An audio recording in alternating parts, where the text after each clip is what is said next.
اهلا بكم متابعي كرة بوكس الكرام وفيديو جديد ولقاء يتجدد بحضراتكم في الخدمة الإخبارية الجديدة اللي بتقدمها قناة كرة بوكس لحضراتكم. عندنا مراسلين في كل مكان، في كل الأندية، في كل الهيئات الرياضية. هتلاقوا عندنا بس الأخبار الحصرية، وهتلاقوا عندنا تفاصيل لكل أخبار، وكالعادة شعارنا خد الخبر من عندنا. النهاردة معانا كواليس تجديد عقد محمد الشناوي حارس مرمى النادي الأهلي وقائد الفريق. خلينا نتكلم ونقول يعني بحسب معلومات المؤكدة من مراسلنا في النادي الأهلي، فالأهلي كان يعني باللغة العامية بتاعتنا كده وباللغة الشارع بتاعتنا كان حاطط في بطنه بطيخة صيفي في مسألة التعاقد أو تجديد التعاقد مع محمد الشناوي. الأهلي كان واخد يعني كلمة من الشناوي واتفاق ان موضوع التعاقد هيتم، ولكن هيتم في وقته، يعني هيتم الإعلان في الوقت اللي الإدارة شايفة مع اللعيب ان هو مناسب يعني. ولكن البنود المالية تم الاتفاق عليها، كل حاجة خاص بالعقد تم الاتفاق عليه. مفيش توقيع لسه، ولكن تم الاتفاق خلاص. وفي لعيبة في الاهلي كده طالما ان انت اتفقت معاهم تحديدا يعني خلاص، ما بتكون انت واخد منهم كلمة، زي محمد الشناوي، زي رامي ربيعة، زي عمرو السولية، زي محمد هاني. في مجموعة لعيبة كده يعني الاهلي حطهم في مكانة تانية، وهم برضه ليهم تقدير كبير لإدارة الأهلي. ولكن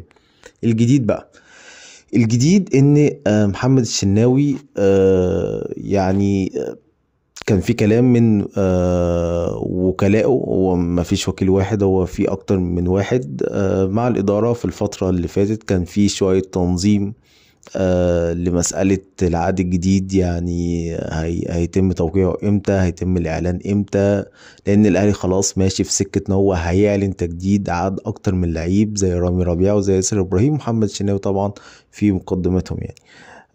ولكن المفاجأة للأهلي إن يعني الشناوي طلب إن الموضوع يتأجل شوية، موضوع التوقيع الرسمي على التجديد والإعلان يتأجل شوية. طيب ليه وعشان ايه؟ محدش عارف طبعا.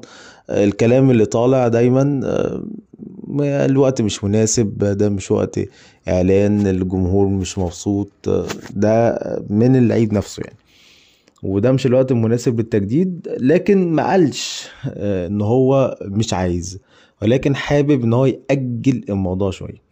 ده طبعا اثار الجدل واثار الشكوك جوه طبعا نفوس المسؤول الاهلي اللي بيتفاوضوا معاه بشكل مباشر زي محمد رمضان طبعا المدير الرياضي. ويعني حب ان هو يعرف السبب، ولكن ما فيش سبب. قائد الاهلي محمد شناوي ما اعلنش ان في سبب، ولكن هو حابب ان هو يأجل الموضوع شويه. الناس بتفسر ان ممكن يكون في عرض مغري فاللعيب بيفكر، الناس بتفسر ان ممكن يكون في عرض هيجي للاهلي مباشرة للشناوي ممكن خلال شهر يناير دوت، او ممكن اللعيب يوقع لأي نادي خلال يناير وينتقل ليه رسميا في نهاية الموسم. كل دوت كلام بقى بدأ ان هو يعني يدخل في مخ المسؤولين النادي، وده طبعا عندهم حق جدا يعني. فملخص الكلام، الاهلي كان متفق على كل حاجة مع محمد الشناوي على التجديد، واللعيب كان زي الفل وتمام.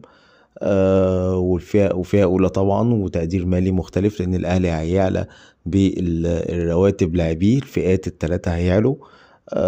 فكان راتب الشناوي هيبقى حوالي 25 مليون من النادي، غير طبعا أمور إعلانية أخرى يعني. ولكن الاهلي خلاص يعني هو بياخد او بيخلص الخطوات الاخيره في تجديد عقود بعض اللعيبه زي الشناوي زي رامي ربيعه وزي ياسر ابراهيم تحديدا. ولكن هو الاهلي تفاجأ ان محمد الشناوي يعني حابب ان هو يأجل خطوه الاعلان او التوقيع كمان لفتره يعني. لا الشناوي ذكر سبب ولا وكلاءه ذكروا سبب، ولكن يعني الاسباب اللي هي بتيجي من تحت لتحت كده، يعني ان يعني الوقت مش مناسب نستنى شوية. وده طبعا عمل قلق لإدارة الاهلي.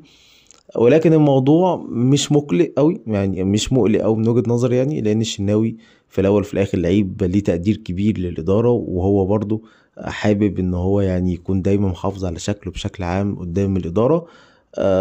ممكن يكون في عرض فاللعيب بيفكر، ممكن، لكن كل شيء يبقى وارد يعني. الشناوي مسألة بقائه، إذا كانت مسألة بقائه كانت تتجاوز 90% خلال الأيام اللي فاتت، فأعتقد إن هي ممكن نسبة تقل شوية، ممكن توصل مثلا ل60 65%. ده أنت في يناير، حارس منتخب مصر وارد جدا يجيله عروض خاصة من الخليج، فيبقى كل شيء جايز في قصة الشناوي. انتهى الفيديو بتاعنا النهاردة. نلقاكم ان شاء الله في فيديوهات جاية بكل الاخبار الحصرية، بكل الحصريات هتلاقوها في كورة وبوكس وبس.